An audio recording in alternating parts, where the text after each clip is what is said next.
Hello everyone. मैं ममता Maheshwari social science की teacher हूँ। आप सभी का स्वागत करती हूँ मेरे चैनल स्टडी कॉर्नर में। आज हम इस वीडियो में डायरेक्ट ऑफ एजुकेशन दिल्ली से प्रोवाइड वर्कशीट करेंगे जो क्लास 9th की है।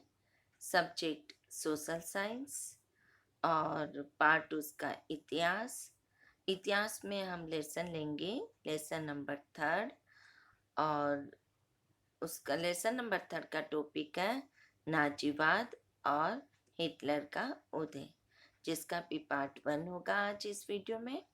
और वर्कशीट नंबर 43 और आज हमारी डे 2 की 13 अक्टूबर 2020, 13 अक्टूबर 2020।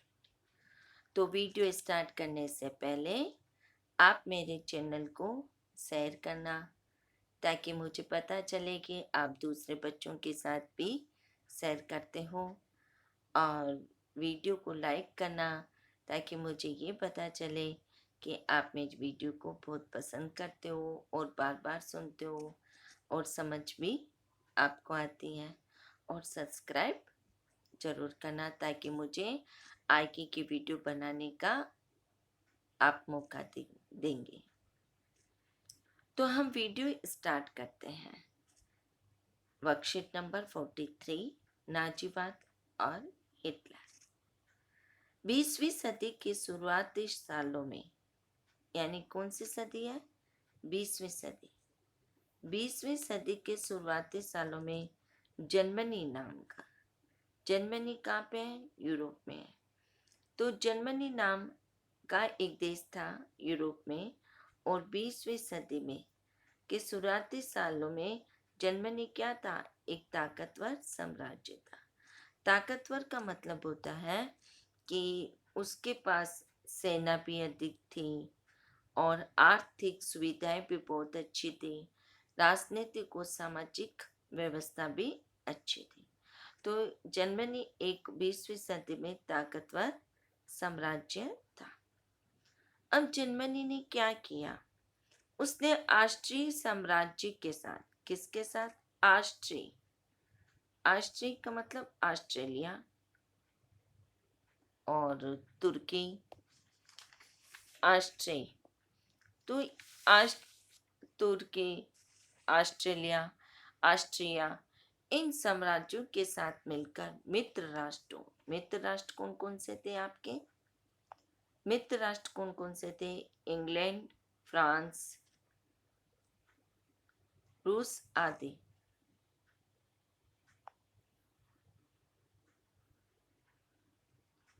इंग्लैंड, फ्रांस, रूस थे, और बाद में इटली, रोमानिया भी शामिल हो गए।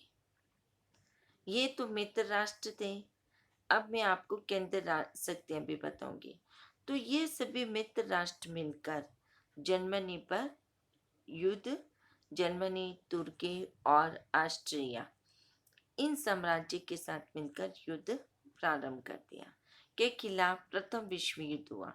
तो प्रथम विश्व युद्ध में दो होते हैं, युद्ध लड़ने में दो पक्ष होते हैं, एक पक्ष विपक्ष में और एक पक्ष पक्ष में। यानी कि कौन कौन राष्ट्र शामिल थे युद्ध करने के लिए? तो एक को तो मित्र राष्ट्र बोल देते हैं, दूसरे को हम केंद्रीय शक्तियां बोल देते हैं। तो जो केंद्रीय शक्तियां थी वो ऑस्ट्रिया साम्राज्य की थी, और जो मित्र राष्ट्र थे वो इंग्लैंड, फ्रांस और रूस थे, और बाद में इटली और रोमानिया भी शामिल हो गए। इन सब ने मिलकर एक प्रथम विश्व युद्ध प्रारंभ किया। यानी कि इन सब ने मिलकर क्या किया? इन सब ने मिलकर खिलाफ ऑस्ट्रिया, तुर्की और जर्मनी के खिलाफ प्रथम विश्व युद्ध लड़ा, जो 1914 से लेकर 1918 तक लड़ा गया था। सन 1917 में अब अमेरिका भी मित्र राष्ट्रों में शामिल हो और युद्ध में कूद पड़ा। अमेरिका ने क्या सोचा? उसने मित्र राष्ट्रों के साथ मिल गया और युद्ध में कूद गया कि मैं भी आपके साथ युद्ध करता हूँ। और 1918 में अब उनके पास शक्तियां ज्यादा हो गई। किसके पास? मित्र राष्ट्र के पास। मित्र राष्ट्र में कौन कौन थे? इंग्लैंड था, फ्रांस था, रूस था, इटली था, रोमानिया था, और अब कौन आ गया आपके पास? अमेरिका भी। तो 1 2 3 4 5 और 6, 6 देशों ने मिलकर 3 देशों के साथ युद्ध किया, जर्मनी, तुर्की और ऑस्ट्रिया। तो ये केंद्र शक्तियां थी और इनके खिलाफ इन्होंने युद्ध प्रारंभ कर दिया। राष्ट्रों के हाथों, मित्र राष्ट्रों के हाथों इनकी पराजित भी हुई, और पराजय के बाद में जर्मन सम्राट ने पद त्याग दिया। फिर क्या किया? जर्मन का जो सम्राट था तो वो एक ताकतवर देश था, ये बताया गया है, और तो जर्मन का सम्राट ने अपना पद का त्याग कर दिया। इसके बाद जब उसने पद का त्याग कर दिया तब एक वाइमर है जो जर्मनी का एक स्थान है, वहां पे एक संख्या आधार पर लोकतांत्रिक संविधान की संविधान पारित हुआ। कौन सा हुआ? लोकतांत्रिक संविधान पारित हुआ। जैसे भारत में भी अंग्रेजों का राज्य समाप्त हो गया तब लोकतांत्रिक संविधान प्रारंभ हुआ। और पहले कौन सा था? जब अंग्रेज भारत पर आए थे तब राजाओं का राज था, यानी कि सम्राट का राज्य था। तो जैसे ही अंग्रेजों ने भारत को छोड़ा तो उसके बाद एक लोकतांत्रिक संविधान पारित किया गया। उसी तरह जर्मनी में भी जब जर्मनी मित्र राष्ट्रों से पराजय हो जाता है तो जर्मनी का सम्राट अपना पद का त्याग कर देता है। तो उसके बाद वाइमर एक जर्मनी का एक स्थान है, वहां पर किसकी स्थापना हो जाती है? लोकतांत्रिक गणराज्य की स्थापना हो जाती है। तो जर्मनी के जिसके अनुसार जर्मनी में राइक स्टॉक किसका नाम है? जर्मनी की संसद का। ये मोस्ट पॉइंट है, ये कई बार एमसीक्यू में पूछा जाता है, या 1 नंबर के क्वेश्चन में, 2 नंबर के क्वेश्चन में पूछा जाएगा कि जर्मनी की संसद का नाम क्या है? राइक स्टॉक। के लिए महिलाओं सहित सभी वयस्क नागरिकों को सार्वभौमिक मताधिकार मताधिकार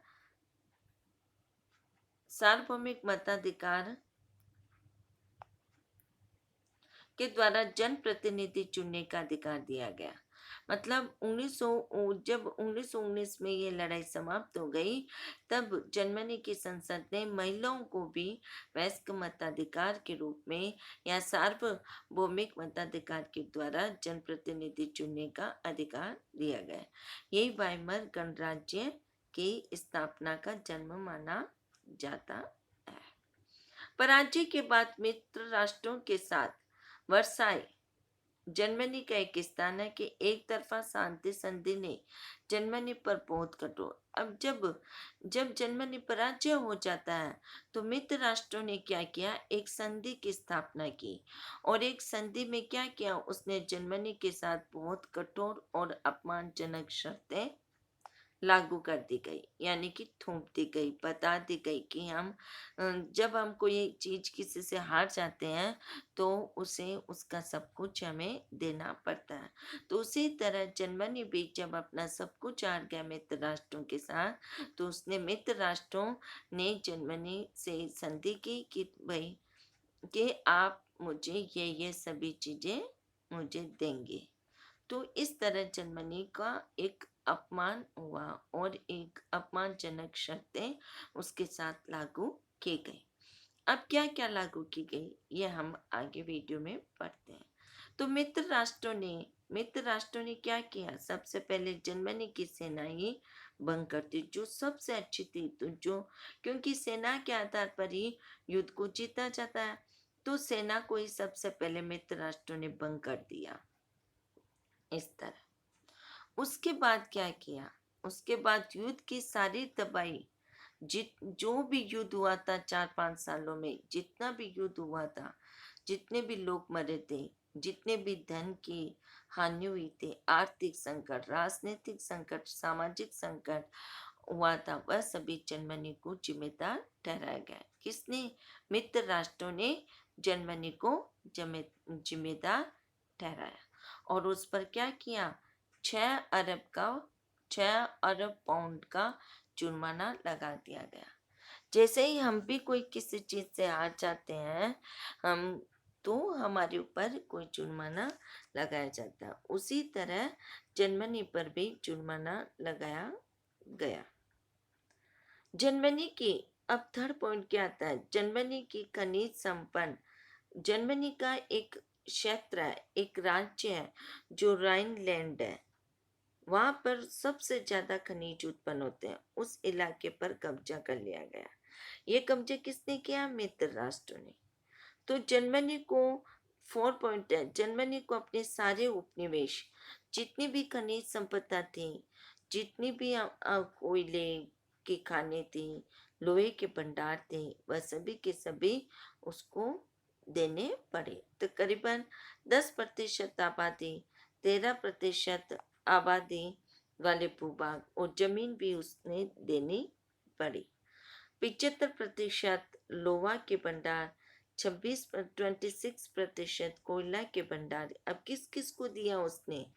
फ्रांस को, पोलैंड को, डेनमार्क को और लिथुआनिया के हवाले उसने करने पड़े। ये सब जर्मनी के पड़ोसी देश हैं, हम अभी मानचित्र में देखेंगे। तो इन सबको उसने अपने सभी उपनिवेश, अपने खनिज संबंधित चीजें देनी पड़ी। किसको देनी पड़ी? जर्मनी को, और इन सभी मित्र राष्ट्रों को देनी पड़ी। विडंबना यह थी कि पुराने साम्राज्य द्वारा किए गए अपराधों का हर्जाना नवजात वाइमर गणराज्य से वसूल किया जा रहा था। अब गलती किसी और ने की है और हर्जाना कोई और भरता है, यह आप सबको पता है। तो बहुत सारे जर्मनी ने न केवल इस हार के लिए बल्कि वर्साई में हुए इस अपमान के लिए भी वाइमर गणराज्य को ही जिम्मेदार ठहराया। तो फिर मित्र राष्ट्रों ने भी युद्ध की तबाही का भी जर्मनी को गणराज्य ठहराया और जर्मनी ने भी वाइमर गणराज्य को ही इस युद्ध का जिम्मेदार ठहराया। तो यह हमने वीडियो का एक्सप्लेन किया है। अब हम इसका मानचित्र देखते हैं। यह है आपकी जर्मनी, देखो ये बीच में जर्मनी। अब इसके सभी भाग है, ये राइन राइन जहाँ पर सभी खनिज संपन्न होते हैं, तो ये राइनलैंड है और उसका उत्तरी भाग है,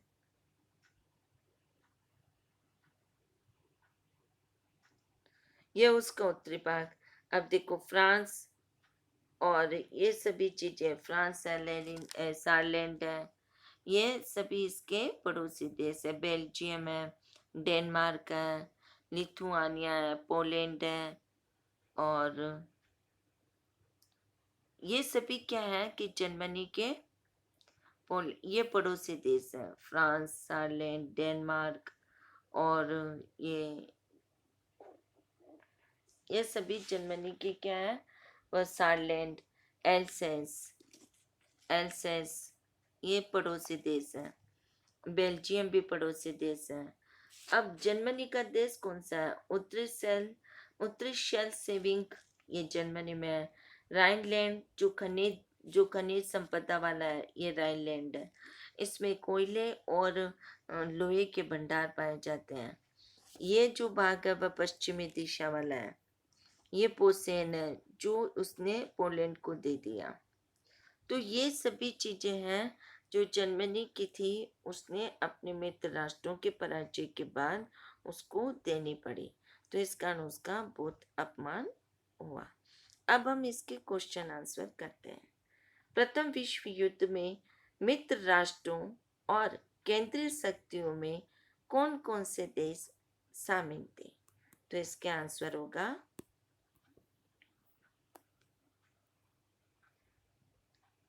इसका आंसर है प्रथम विश्व युद्ध के देश, मित्र राष्ट्र के देश और केंद्रीय शक्तियों के देश। फर्स्ट पॉइंट है इंग्लैंड, फ्रांस और रूस सेकंड पॉइंट है इटली, रोमानिया। और केंद्रीय शक्तियों के देश कौन से थे? जर्मनी, ऑस्ट्रिया और तुर्की। अब मित्र राष्ट्र में बाद में आप अमेरिका भी लिख सकते हैं, अमेरिका भी बाद में आ गया था। क्वेश्चन नंबर 2 है, वायु गणराज्य किस प्रकार से लोकतांत्रिक था? तो इसका आंसर होगा, जर्मनी मित्र राष्ट्रों के हाथों पराजित हुई। पराजय के बाद जर्मन सम्राट ने पद त्याग दिया। इसके बाद वाइमर जर्मनी में एक स्थान में संघीय आधार पर एक लोकतांत्रिक संविधान पारित किया गया, जिसके अनुसार जर्मन संसद राइक्सटैग, ये मोस्ट पॉइंट है, ये कई बार पेपर में पूछा जाएगा, के लिए रैंकस्टोन क्या है? जर्मन संसद का नाम है। कि महिलाओं के सहित सभी वयस्क नागरिकों को सार्वभौमिक मताधिकार के द्वारा जनप्रतिनिधि चुनने का अधिकार दिया गया है। इसी प्रकार वाइमर गणराज्य से लोकतांत्रिक बना। क्वेश्चन नंबर 3, वर्साई की संधि की कठोर शर्तें क्या थी? इन्हें अपमानजनक क्यों कहा गया? तो इसका आंसर होगा, पराजय के बाद मित्र राष्ट्रों के साथ वर्साई की एक तरफा शांति संधि ने जर्मनी पर बहुत कठोर और अपमानजनक शर्तें की गई, जो निम्न है। फर्स्ट पॉइंट है इसका, मित्र राष्ट्रों ने जर्मनी की सेना भंग कर दी। क्या कर दी? जर्मनी की सेना भंग कर दी। पॉइंट नंबर सेकंड, युद्ध के लिए जर्मनी को जिम्मेदार ठहराया गया। पॉइंट नंबर थर्ड, जर्मनी को अपने सारे उपनिवेश छोड़ने पड़े। पॉइंट नंबर 4, जर्मनी के खनिज संपन्न राइनलैंड इलाके पर कब्जा कर लिया गया। पॉइंट नंबर 5, 6 अरब पाउंड का जुर्माना लगाया गया। पॉइंट नंबर 6, कोयले के भंडार फ्रांस को देने पड़े। तो ये क्वेश्चन नंबर 3 का आंसर। Question number 4,